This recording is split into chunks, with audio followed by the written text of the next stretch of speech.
بسم اللہ الرحمن الرحیم۔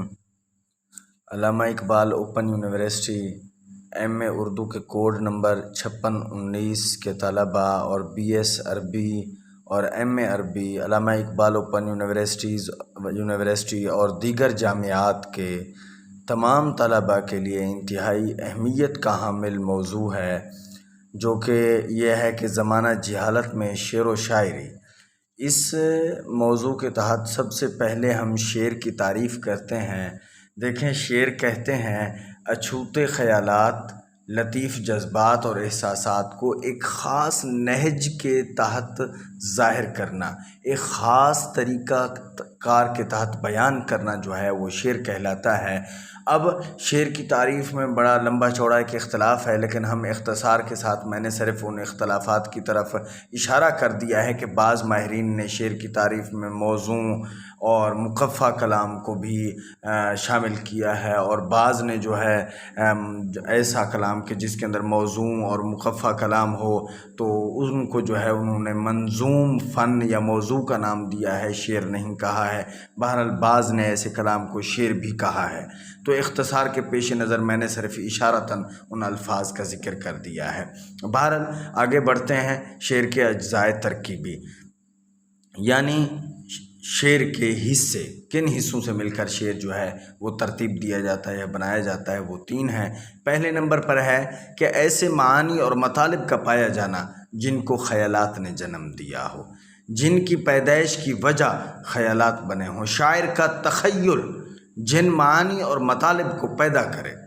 اور دوسرے نمبر پر ہے ایسے الفاظ کا پایا جانا جن سے شعر کے تخیل اور موسیقیت سے ہم آہنگی ہو، یعنی شعر کے اندر جو تخیل بیان کیا جا رہا ہے اور جو شعر کے اندر موسیقیت ظاہر ہو رہی ہے یا بیان کی جا رہی ہے، تخیل اور موسیقیت، ان 2 چیزوں کے اندر اتحاد پیدا کریں، ایسے الفاظ پائے جائیں، یعنی ایسے الفاظ کا پایا جانا جو ان 2 چیزوں کو ہم آہنگ کرتے ہوں۔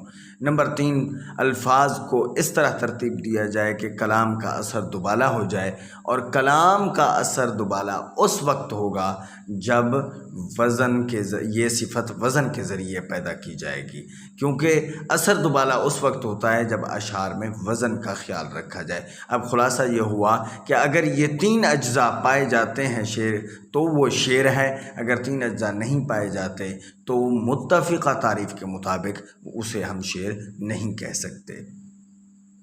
شعر کی اقسام، دراصل شعر جو ہے اس کی 3 قسمیں ہیں: رزمیہ شاعری، تمثیلیہ اور طربیہ یا الشعر الغنائی۔ سب سے پہلے رزمیہ کو دیکھیں۔ رزمیہ اس شاعری کو کہتے ہیں جس میں جنگ اور بہادری کے واقعات کو بیان کیا جائے، اور زمانہ جہالت میں یہ بڑے عروج پر تھی شاعری کی ایک قسم کے، اس کے اندر جنگ اور بہادری کے واقعات کو زمانہ جہالت میں بڑے فخر سے بیان کیا جاتا تھا۔ دوسرے نمبر پر تمثیلیہ ہے۔ اس کو زمانہ جہالت میں زیادہ رواج اس کو نہیں تھا۔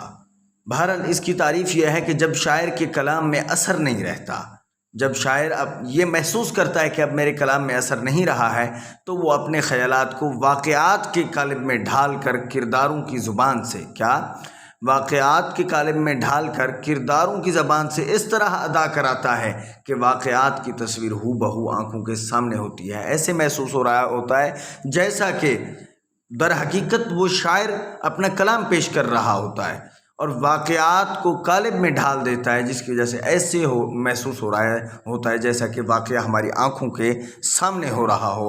اور یہی تمثیلیہ شاعری ہی ہے جو ڈرامے کی ایجاد کی بنیاد ہے۔ تیسرے نمبر پر ہے الشعر الغنائی۔ شاعری کی یہ قسم جو ہے، اس میں شاعر اپنا کلام گا کر پیش کرتا ہے، گانے کی صورت میں، اور ان گانوں کا تعلق جو ہے عام طور پر حسن اور عشق سے ہوتا ہے، یعنی ان کا موضوع جو ہے وہ حسن اور عشق ہوتا ہے عموماً۔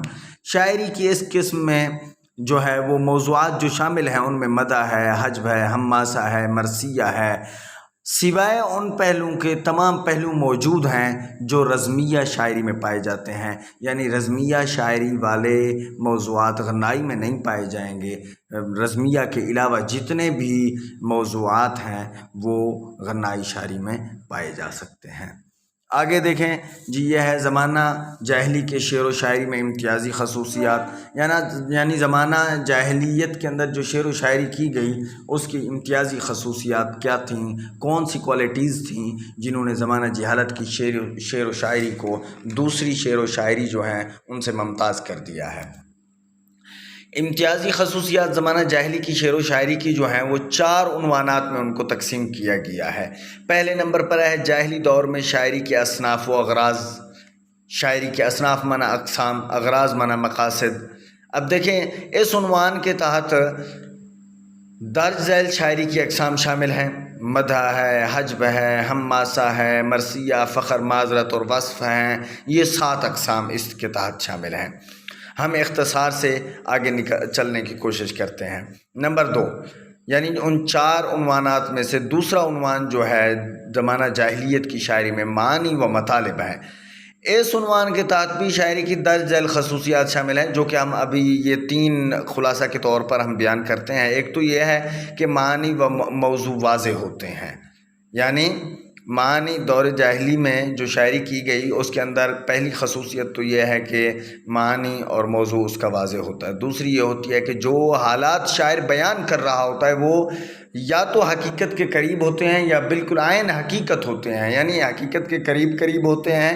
اگر تخیل پیش بھی کرتا ہے تو حقیقت کے قریب ہوتے ہیں، یا پھر یہ ہوتا ہے کہ وہ حقیقت کو اپنے اشعار میں بیان کرتا ہے۔ تیسری یہ ہے کہ حد سے زیادہ مبالغہ آرائی نہیں پائی جاتی۔ شاعر بعض اوقات مبالغہ آرائی، عرب کا زمانہ جہالت کا شاعر بعض اوقات مبالغہ آرائی سے کام لیتا ہے، مبالغہ آرائی کر جاتا ہے، لیکن حد سے زیادہ مبالغہ آرائی نہیں پائی جاتی۔ تیسرے نمبر پر ان 4 عنوانات میں سے ہے زمانہ جہالت میں شاعری کا اسلوب بیان، یعنی شاعری کہنے کا، بیان کرنے کا طریقہ کار کیا تھا۔ اس کے تحت بھی چند خصوصیات شامل ہیں جو شاعر کے اسلوب بیان میں ہوتی تھیں۔ سب سے پہلے نمبر پر ہے موضوع کے مناسب اور خوبصورت الفاظ کا استعمال، یعنی زمانہ جہالت کا شاعر جب شعر و شاعری کرتا تھا تو اپنی شاعری میں موضوع کے مناسب، موضوع کے مطابق الفاظ استعمال کرتا تھا اور خوبصورت الفاظ کا چناؤ کرتا تھا جو دل کو اچھے لگتے تھے۔ نمبر 2، مجاز کا استعمال حد سے زیادہ کرتے تھے۔ نمبر 3، عجمی الفاظ استعمال نہیں کرتے تھے۔ زمانہ جہالت کے شعراء علم بدیع سے بھی اجتناب کرتے تھے، اور ان کی ایک اور خصوصیت یہ تھی کہ وہ اپنے شعر و شاعری میں اختصار کو اختیار کرتے تھے، طوالت نہیں دیتے تھے۔ چوتھے نمبر پر ان عنوانات میں سے ہے کہ زمانہ جہالت کا شاعر جو تھا وہ اپنی شاعری میں وزن اور قافیہ کا بڑا خیال کرتا تھا، جس کی وجہ سے ان کی شاعری کو ایک امتیاز حاصل ہے باقی زبانوں کی شاعری پر۔ وہ یہ ہے کہ تمام عرب شعراء جو ہیں ایک ہی خاص وزن کے تحت شعر کہتے تھے۔ تمام عرب شعراء زمانہ جہالت کے جو ہیں انہوں نے ایک ہی وزن پر شعر و شاعری کی ہے، اور انہوں نے جس وزن پر شعر و شاعری کی ہے اس وزن کو اصطلاح میں بحر کہتے ہیں۔